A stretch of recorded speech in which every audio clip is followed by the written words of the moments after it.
நமசிவாய வணக்கம். தென்னாடுடைய சிவனையை போற்றி, எந்நாட்டவர்க்கும் இறைவா போற்றி.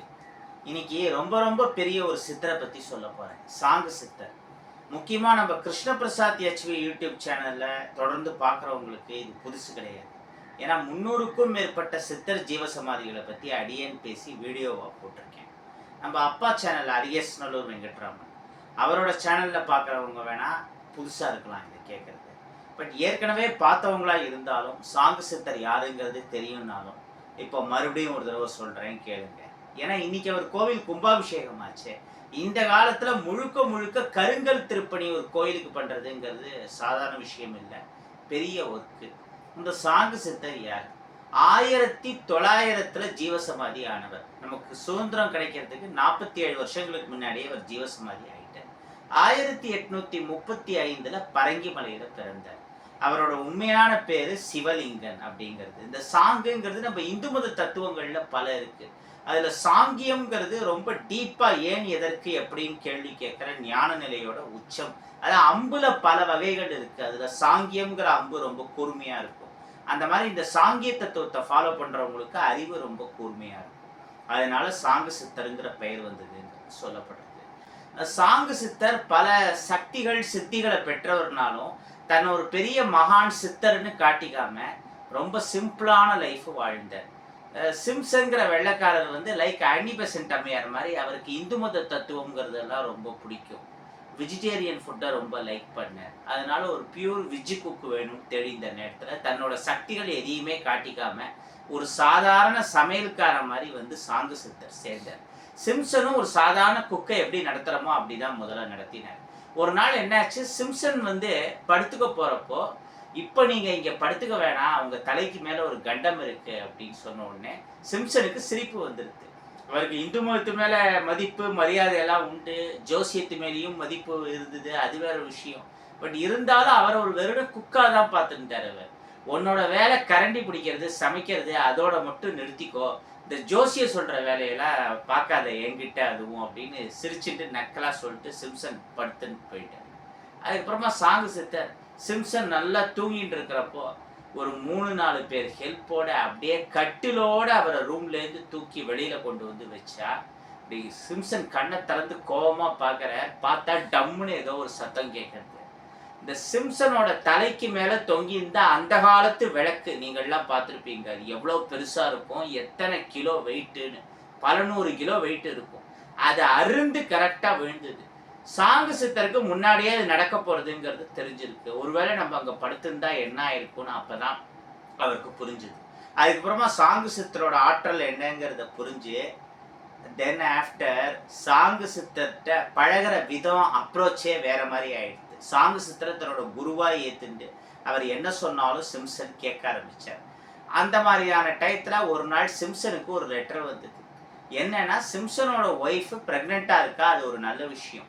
கெட்ட விஷயம் என்னன்னா, ரொம்ப கிரிட்டிக்கல் சுச்சுவேஷன்ல சிம்சனோட ஒய்ஃப் கண்டிஷனுங்கிறது இருக்கு. ஒன்று அம்மாவை காப்பாற்ற முடியும், இல்லைன்னா குழந்தைய காப்பாற்ற முடியும். 2 பேர்ல யாராவது ஒருத்தரை காப்பாற்ற முடியும். 2 பேர் உயிருமே போகுங்கிற மாதிரி அங்க இருக்கிற டாக்டர்ஸ்லாம் செக் பண்ணி சொன்னாங்க. அந்த லெட்டர் இங்கிலாந்துலேருந்தே அன்னைக்கு சென்னைக்கு வரத்துக்கே எப்படியும் ஒரு 2 மாசத்துக்கு மேலே ஈஸியாக ஆயிருக்கும்னு நினைக்கிறேன். கரெக்டா? அதில் வேற பயம் வந்துடுது சிம்சனுக்கு. நான் இதுக்கு லெட்டர் எழுதி மறுபடியும் அங்கே போகிறதுக்கு ஒரு 2 மாதம் ஆகும், அதுக்குள்ளே குழந்தை பிறந்துடும், காப்பாற்ற முடியுமாங்கிறது தெரில. இப்போ நான் என்ன பண்ணுவேன், இந்த சுச்சுவேஷனில் நான் உடனே அங்கே போக முடியாது. அதெல்லாம் ஃப்ளைட் டெக்னாலஜிலாம் வராத காலம், 1900க்கு முன்னாடி சில வருஷம் அது நடந்தது.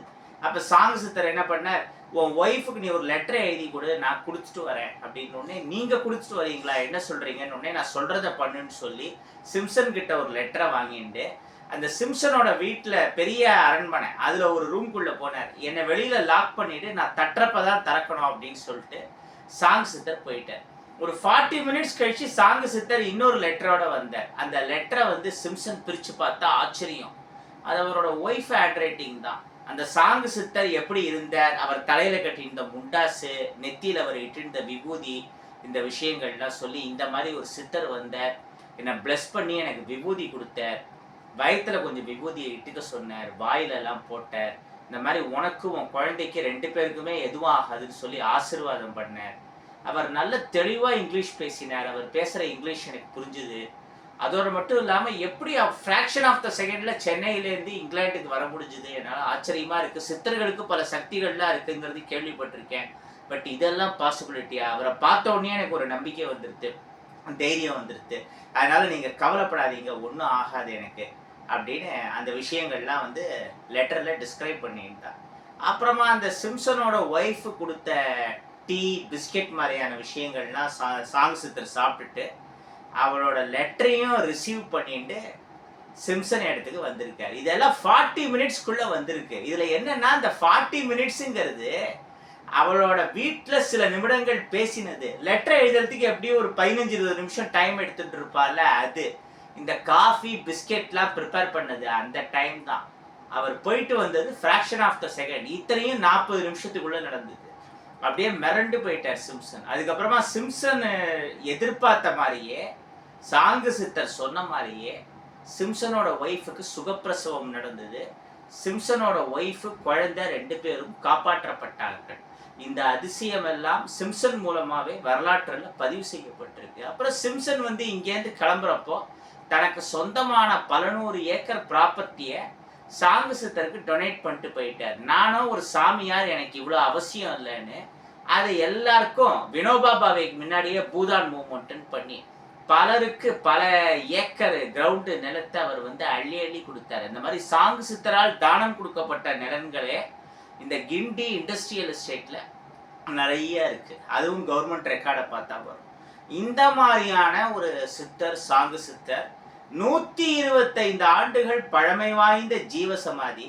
அவரோட ஜீவசமாதியில காலை வச்சாலே ஒரு நல்ல அதிர்வலையை நம்மளால உணர முடியும். பல வருஷமா குழந்தை இல்லாதவங்க அண்ட் ஏற்கனவே கன்சீவ் ஆகிருக்கிறவங்க, நல்ல டெலிவரி ஆகணும்னு விருப்பப்படுறவங்க, வீட்டில் ஒரு 4 நல்ல விஷயங்கள் நடக்கணும், நம்ம வீடு வாங்கணும், இந்த மாதிரி என்ன விஷயமா இருந்தாலும் சரி, ஃபினான்ஷியலாக இருக்கக்கூடிய நம்முடைய பிரச்சனை சரியாகுது, இப்படி வந்து பல விஷயங்கள் சித்தர்கள் மனசு வச்சா, சித்தர்கள் அருள் இருந்தால் நடக்கும். இப்போ நம்ம கிட்ட பல பேர் பலவிதமான ஆன்மீக பொருட்களை வாங்குறாங்க ஸ்ரீ யோகவராக ட்ரேடர்ஸ் மூலமாக. ஒவ்வொருத்தருக்கும் சில அனுபவங்கள் கிடைக்கிறது. அது காரணம் என்னன்னா, நம்ம இந்த மாதிரி பல சித்தர்களை பிரார்த்தனை பண்ணிட்டு தான் இந்த மாதிரியான பொருட்களை கொடுக்குறோம். நம்ம ஆஃபீஸ்லேயே கீழே பார்த்தீங்கன்னா வண்ணாரப்பேட்டையில் ஜலசமாதி ப்ளஸ் ஜீவசமாதியாக இருக்கிற தாத்தா சித்தர்னு சொல்லப்படுற வேங்கட சுபானந்தா சித்தரோட ஃபோட்டோ ப்ளஸ் இந்த சாங்கு சித்தரோட ஃபோட்டோ 2மே ஃபேப்ரிக் ஃப்ரேம் பண்ணது இருக்கும், பார்க்கலாம். ஸோ எனக்கு எல்லா சித்தர்கள்ட்டையுமே நிறைய ஈடுபாடு இருக்குது. அதுவும் இந்த சாங்கு சித்தர் மாதிரி சில சித்தர்கள்கிட்ட ஈடுபாடு வந்து கொஞ்சம் ஜாஸ்தி. அவங்க மூலமாக கிடைச்ச அனுபவங்களும் அதிகம்னு சொல்லலாம். இப்பேற்பட்ட 125 ஆண்டுகள் பழமை வாய்ந்த ஜீவசமாதி இந்த சாங்கு சித்தரோட ஜீவசமாதி. சித்தர்களுக்கெல்லாம் அழிவுங்கிறதே கிடையாது. ஜீவசமாதி ஆனதுக்கப்புறமும் அவங்க நினைச்சா மறுபடியும் பூத உடலோடையும் வர முடியும், சூஷ்ம சுரூபமாகவும் வர முடியும். அதுக்கு பல உதாரணங்கள் ஆதாரங்கள் இருக்கு. அந்த ஞான சம்பந்தர்கிட்டயே டைரக்டா பேசினவர் 1900 ஜீவசமாதியானவர். அதாவது சித்தர்கள் மகானுக்கெல்லாம் அழிவே கிடையாது. சாங்கு சித்தரோட நம்ம இப்ப நினைச்சா பேசுறதுக்கு சான்ஸ் இருக்கு. சாங்கு சித்தர் நினைச்சா திருஞான சம்பந்தரோட பேச முடியாது. அவர் ஜோதியிலனா கலந்தார் திருஞான சம்பந்தர், மனிதரா இறந்து போறதுக்கு. ஸோ அந்த மாதிரி ஞான சம்பந்தத்தையே டைரக்டா பேசி பல விஷயங்களை ஞான சம்பந்தர் மூலமா உபதேசம் ஆகின்றவர் சாங்கு சித்தர்னு சாங்கு சித்தருடைய வரலாறு சொல்றது. அத்தகைய அந்த சாங்கு சித்த சிவலிங்க நாயனாரோட கோவில் திருப்பணி ஃபுல் அண்ட் ஃபுல் கருங்கல்லால அற்புதமா ஆயிருக்கு. பல பேரோட பங்களிப்பால எல்லாத்துக்கும் மேல சாங்கு சித்தருடைய அனுகிரகத்தாலையும் இது வந்து நடந்திருக்கு. அதனால டைம் இருக்கிறப்போ சென்னை அண்ட் சரௌண்டிங்ல இருக்கிறவங்க இந்த சாங்கு சித்தர் ஜீவசமாதிக்கு ஒரு தடவையாவது போயிட்டு வாங்க. எத்தனை தடவை போக முடியுமோ போங்க. ஒவ்வொரு தடவையும் நம்ம இங்கே போயிட்டு வர சில டேர்னிங் பாயிண்ட்ஸ் லைஃப்ல வரும். அட்லீஸ்ட் வாழ்க்கையில ஒரு தடவையாவது நம்ம தரிசனம் பண்ண வேண்டிய சித்தர் ஜீவசமாதிகள்ல சாங்கு சித்தர் ஜீவசமாதி ரொம்ப ரொம்ப முக்கியமானது. இந்த வீடியோலயே சாங்கு சித்தர் ஜீவசமாதி கோவில் மேப் லொகேஷன் ஷேர் பண்ணியிருக்கோம்.